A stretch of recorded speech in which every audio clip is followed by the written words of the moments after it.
Hej og velkommen her til min YouTube-kanal, hvor jeg laver alt muligt. I dag der skal jeg blandt andet vise lidt om, hvordan jeg cashstoffer for at holde styr på mit budget. Men min kanal den kommer til at indeholde alt lige fra opskrifter og cashstoffing og økonomi og budgettering og træning og bare livet generelt, når man er en familie her i Danmark. Og som I kan se, så har jeg børn, der rigtig har hygget sig i dag. Og de er lige på tur. Den ene er på tur med sin far, og den anden hun så lur i barnevognen. Så jeg tænkte, jeg kunne lige skynde mig hurtigt og smide den her video op og dele den. Jeg har filmet i går aftes den video, som jeg er ved at uploade her lige om lidt. Og som I skal se efter min lange snak her.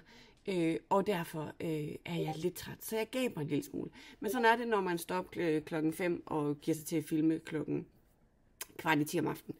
Men nu er den filmet, og den er klar, og jeg håber, I vil tage vildt godt imod den. Det er mega grænseoverskridende, men jeg elsker at se alle de videoer her på YouTube, når jeg følger de amerikanerne og englænderne og australierne.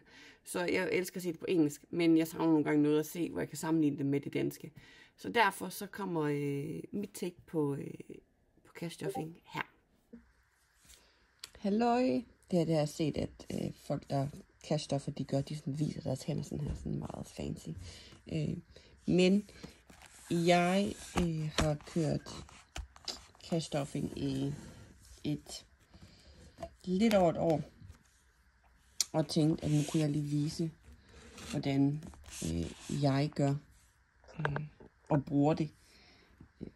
Jeg har egentlig haft, hvor jeg hævede alt ud, og så cashstoffet alt i lommer, hele mit budget. Men så lige nu har jeg luner, fordi jeg får positive renter, så det tænker jeg, at det er også værd til med. Så jeg cashstoffer ikke hele mit budget længere. Jeg gør det med vores mad- og medicinkonto og vores altså alt det, sådan handler i dagligvarebutikker og almindelige butikker. Så i dag der skal vi cashstoffe. Jeg skal flytte lidt rundt her, kan jeg se. Vi skal cashstoffe 5.850. Og jeg har været i banken i dag og hente fine nye sedler her. Så vi skal have en masse 100 kroner sedler her. Og så havde jeg lige så hvis vi starter med den her. Jeg har sådan lidt et system, der fungerer for mig, har jeg fundet ud af lige nu. På den måde, jeg gør det på. Så jeg har mine folder her, hvor jeg så har mine kategorier, hvor jeg lægger mit hele beløb i. Og jeg har så min almindelige punkt, som jeg så hver uge også stoffer og åndstoffer. Så det er bare sådan, det er det system, jeg har fundet, der fungerer for mig, fordi den her er lidt nemmere at have med, og knap så tung og bulky, som den her, den har mange mønter i sig. Men i min madlomme, der ligger vi 3500 i. 1, 2, 3, 4, 5. Og det svarer til 5.700 i ugen. Jeg kører med 5 uger hele tiden, fordi jeg har delt året ind i uger, hvis det giver mening. Så det er måden, jeg ligesom har nemmest ved at finde ud af det. Og så de uger der, så nogle uger, der bruger det hele, andre uger, der bruger jeg ikke det hele. Men det er så dem, jeg kommer i mine challenges. Anyways, jeg skulle have 3500, og jeg er ikke så god til tal, så jeg lægger mig faktisk, jeg vil faktisk lige her for at være sikker på, at jeg har 5, 1, 2, 3, 4, 5, 5, 6, 7, 7.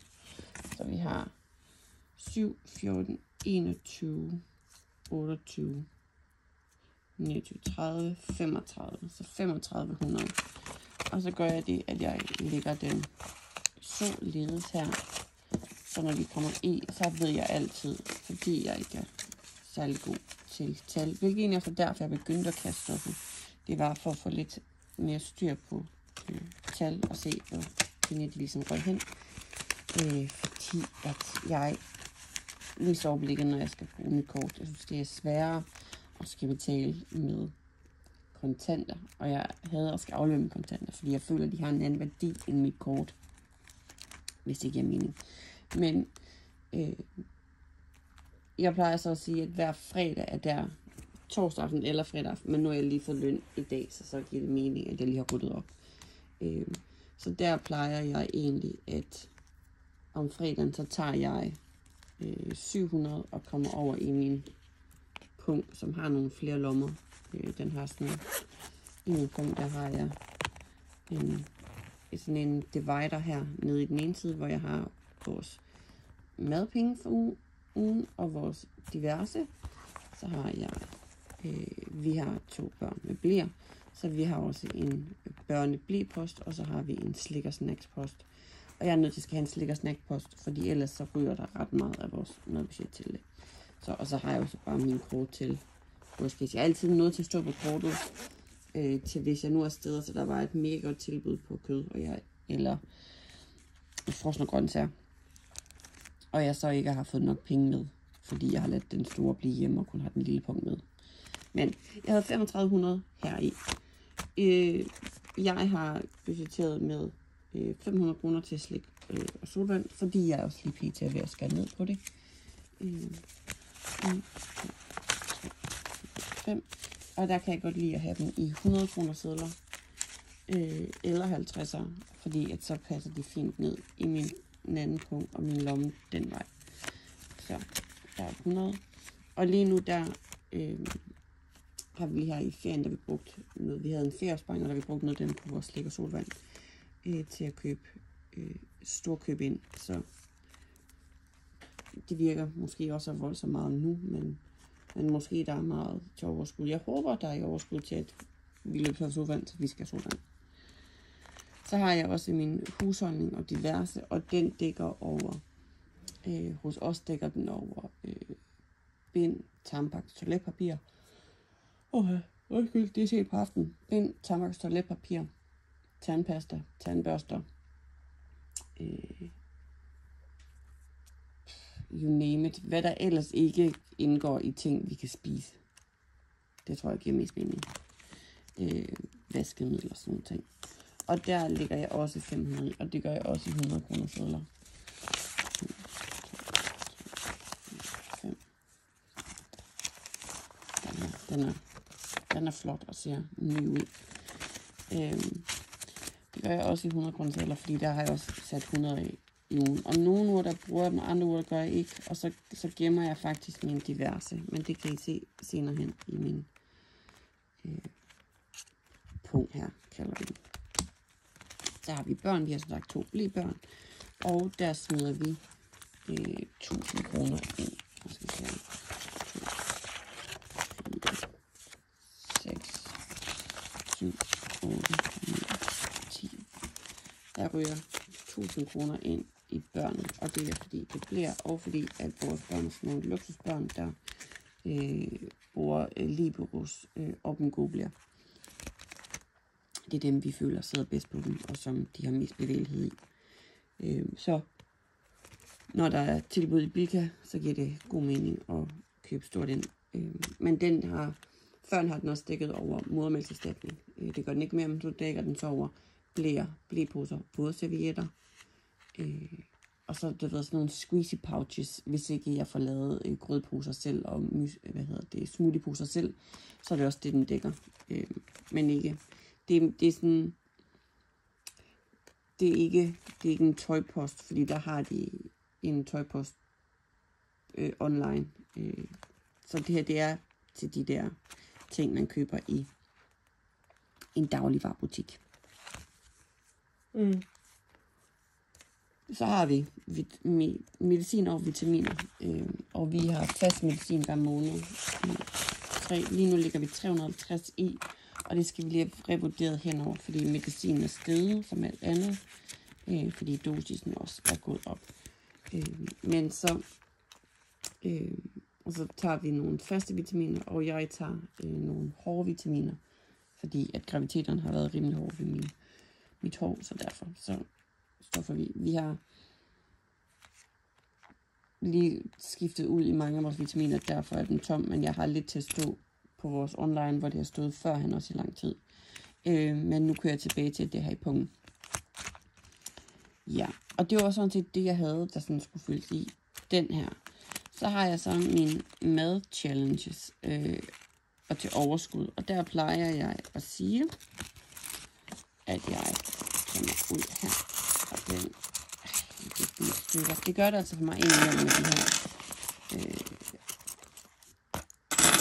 Også fordi, at den ældste, hun godt kan lide at sidde indimellem og lege med mors pung. Og tælle alle mors monies, som hun siger. Sådan der. Den kunne fikses. Men i min her, når jeg åndstoffer om fredagen, så kommer jeg egentlig pengene tilbage i den her. Så jeg en gang i måneden ligesom tæller op og deler ud. Det beklager jeg virkelig. Jeg er meget træt. Men så laver jeg egentlig, at halvdelen går til challenges, og den anden halvdel går om til mine store indkøb. Hvor, nu skal vi se her. Den der kommer lige herned igen. Er der også en diverse til store indkøb. Men nu tager vi dem her, som er vores mad. Så jeg har en stor indkøb, der hedder slik, snacks og drikke, og det er blandt andet, vi kører ikke så meget til Tyskland længere, fordi at vi har en gammel bil, og den er bare brændslet, inden vi overhovedet tager ned. Men det er til, når der er soda på tilbud, og jeg er lige begyndt at spise Isis i forbindelse med mit vægttab for at komme af med sidste babykilo. Men så når de har Isis på tilbud, så er det meget rart at have, og den har jeg lige tømt, fordi jeg lige har købt stort ind af Isis og nordtysk sukkerfri. Så derfor er den tom, men den deler sig ud her. Og så har jeg en diverse store køb, som er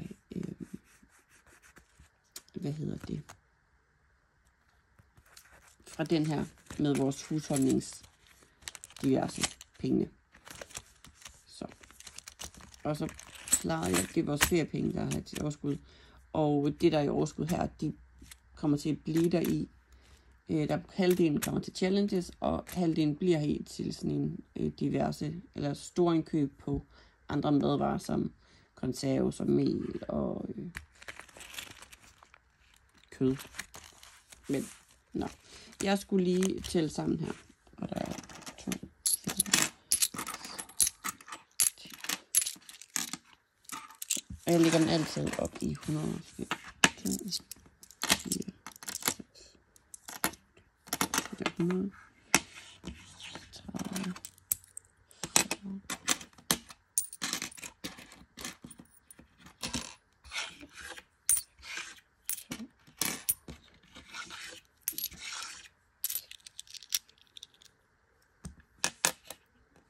20, 30, 40, 50.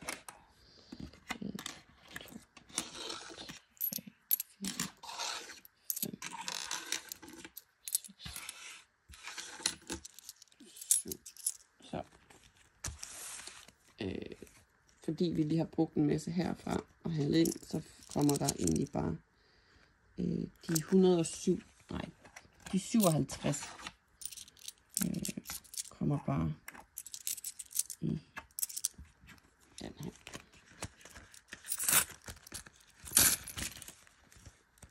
Sådan. Og det samme gør vi her.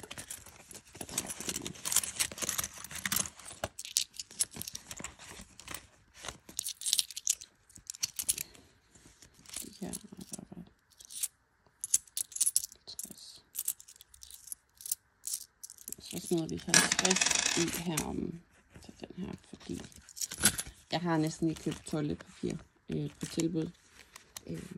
Men jeg ved, at der kommer til at mangle vaskemiddel. Vi vasker utrolig meget tøj. Jeg ved ikke, hvordan det kan lade sig gøre, når man egentlig ikke har så mange børn. Ja, jeg har 2 børn, men det er utroligt, hvor meget de kan rode. Så det var egentlig den her binder. Den. Og så har vi så den her, vi kan komme i challenge binderen. Og der, jeg synes, det er helt vildt flot med alle de der fine challenges, man kan købe. Og min søster har også været lidt i gang med at hjælpe mig med at lave. Hun er rimelig god til at tegne, så hun er også ved at lave og tegne nogle challenges til mig. Men jeg er også lidt nærig i forhold til at skulle ud og købe dem, så jeg gør det lidt selv, laver lidt min egen. Jeg er ikke super god til at tegne, så de bliver sådan lidt simple og kedelige. Men it is what it is. Er nok det, jeg er nødt til at sige. Ja. Men herpå, der har jeg den her, der er vores lille date, og jeg visper op til et ophold på Munkbjerg. De har sådan noget weekendophold, som vi gerne vil på. Og vi har også en online opsparing dertil, så jeg synes bare, det er rart at få lov til egentlig bare at kunne spare 750 kroner op. Så det er bare en lille challenge, den her. Så der smider vi 25 i dag. Så lige her. Sådan, der var 25, de kommer her i, og så tager jeg lige min tus og skraverer her.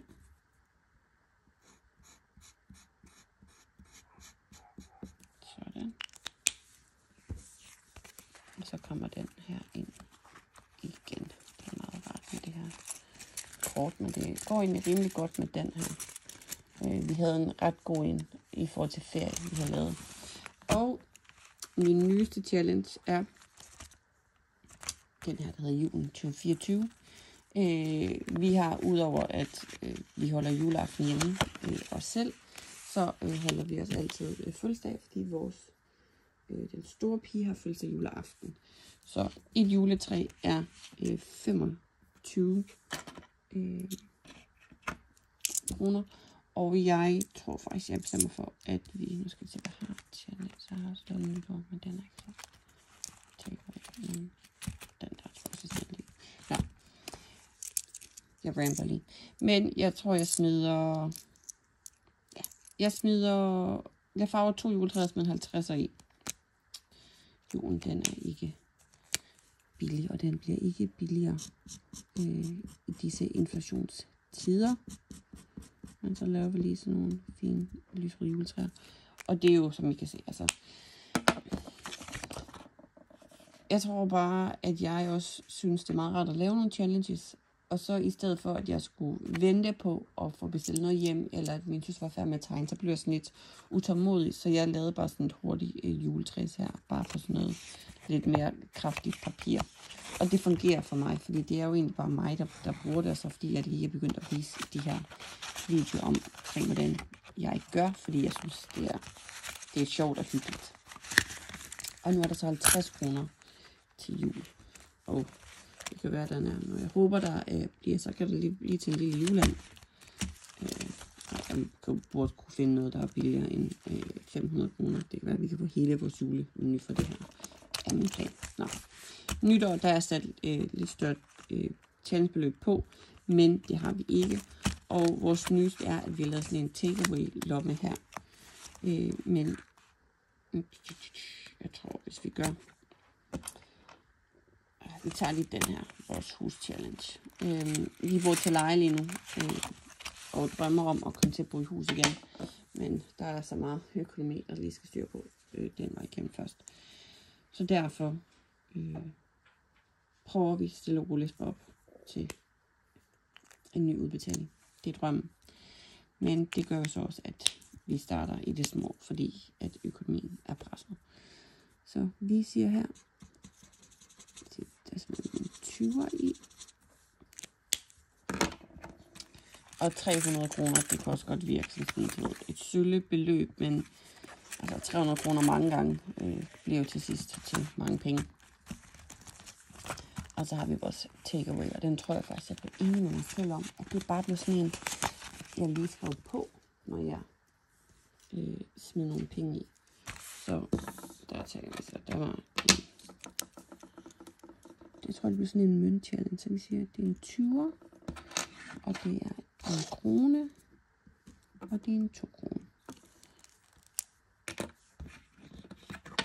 Og det var så vores challenges.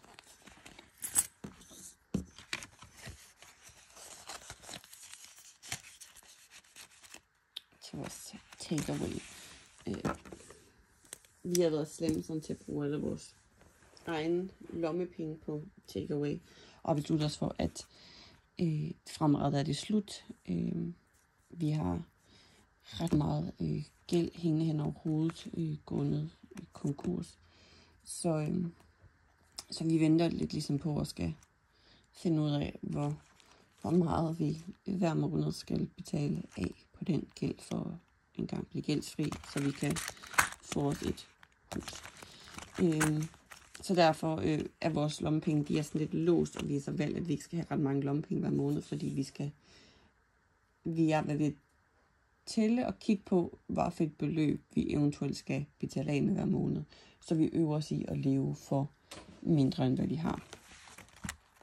Anyways, det var mine challenges, og nu vi snakker om lommepenge, så har jeg en lille lommepenge binder, og der har jeg også hævet 500 kroner, som er det, der er mine lommepenge fremadrettet. Og det er for nogle meget, og for nogle er det ikke så meget.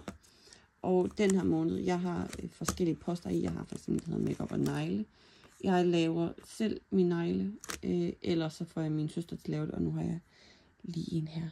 Vil du lige fokusere? Den der. Kom så. Altså, det var sådan der. Ja. Så har jeg en, der lige er knækket, og det er virkelig træls. Men det er min egen negle, og så har jeg sådan noget mini-makron på. Meget hyggeligt. Så jeg er ikke ude at få dem lavet, og så makeup er det er, når jeg løber tør for foundation. Og i mine ældre dage her, når jeg er 34, er jeg begyndt at bruge mere makeup igen, end jeg har gjort de sidste mange år, hvor jeg har været gravid, hvor jeg sådan har holdt mig helt fra kemi, så vidt muligt. Men det skal jo spares op til, fordi det er jo ikke gratis. Så har jeg til sko, og jeg skal have mig et par ekstra sko til efteråret. Jeg har sko nu. Jeg har både et par sandaler, og jeg har 2 par tennissko, jeg sådan skifter mellem. Og så har jeg faktisk også gummistøvler og vindstøvler, men mine tennissko er hvide, og de er ikke så praktiske, når vi når hen i efteråret. Så jeg er vist bare op til et par mørke sneakers. Og så har jeg en frisørpost, og der var planen faktisk, at jeg tror lige, hvis vi gør, der var planen faktisk, at jeg skulle smide en 50'er i. Så jeg tror, hvis vi nu vækster den her ned, og så smider vi 500 kroner her i. Så der var jo en 50'er, og så tager jeg den ud, så der, og så smider jeg en 50'er i til min frisør. Jeg er begyndt at gå til frisør. Jeg er gået til frisør hele tiden, men så længe jeg har været gravid, har jeg ikke fået det farvet, så jeg har faktisk ikke fået det farvet rigtig mange år. Men det er begyndt på igen, fordi jeg vil blive gråhåret, og så bliver jeg sådan lidt forfængelig. Så jeg synes, det er meget hyggeligt at lige komme afsted. Men det er ikke gratis, og selvfølgelig skal man, hvis man ønsker den luksus, det er at gå til frisør, så koster det. Og det er en luksus, jeg vælger at tage mig ud fra mit lave budget, så må jeg bare prioritere det. Så når jeg har sparet nok op, til jeg kan komme til frisør, så skal jeg til frisør. Ja, så det var ikke så meget. Men i mine binder her med mine lommepenge, og hvad jeg ligesom stoffer i, der er tøj. Og jeg har lige købt en ny, jeg havde noget her i, vi skal til kårbryllup, så jeg har lige købt en ny kjole. Derfor er den tom. Så har jeg hobby, fordi jeg har mange hobbyer, blandt andet kan jeg stoffer jeg, og jeg laver mad, og jeg laver smykker, blandt andet perlearmbånd. Jeg hækler og broderer og tegner og maler. Så det skal der selvfølgelig også lidt penge til indimellem, når der skal nye materialer. lige nu er der ikke så meget i, fordi at jeg har rigtig mange materialer, så der behøver ikke komme noget i den her måde. Og grund til, at jeg har en, der hedder Café Fornøjelse og Takeaway.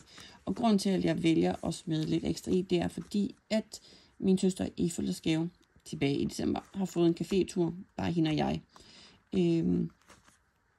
Nu er jeg begyndt på arbejde igen, og hun skal have en baby om en lille måneds tid. Så det skulle gerne være inden. Så derfor prioriterer jeg lige at lægge penge i, sådan at vi kan komme afsted. Og min undertøjs er tom. Jeg trængte til at få nogle nye undertrøjer, og nu kalder jeg dem undertrøjer, men det er jo egentlig bare tanktops. Men jeg trængte til nogle nye, fordi der var huller i de andre, og så var de bare fint her. Så jeg fandt lige nogle, så jeg trængte både til nye undertrøjer og nye trusser. Så min undertøjs folder eller lomme er tom. Og ja, så det var sådan set, det var det, jeg havde på min kaststof i den her gang. Sig endelig til, hvis jeg har nogle spørgsmål, og så ses vi igen, når jeg skal kaste stoffe næste gang.